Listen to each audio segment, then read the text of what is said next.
Okay, I'm broke, but somehow I just made $20 in my sleep. And before you think I'm running some sketchy side hustle, click the link below because I'm about to show you the most effortless way to make money that actually works. So here's what happened. I downloaded this app called Acorns a few weeks ago, and it's basically been investing my spare change without me even thinking about it. Every time I buy something, it rounds up to the nearest dollar and invests the difference. So when I spent $4.50 on coffee, it took that extra 50 cents and threw it into the stock market. Now I know what you're thinking. 50 cents? Really? But here's the thing. Those tiny amounts actually add up.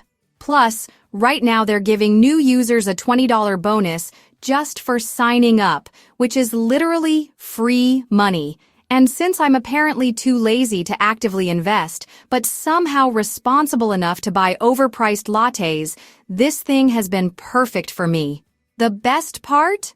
I don't have to know anything about stocks or worry about picking the wrong investments. Acorns does all that complicated stuff automatically. It's like having a financial advisor who works for pocket change, literally. So, if you want to start investing without actually trying and grab that $20 bonus while you're at it, click the link in the description below. Your future broke self will thank you.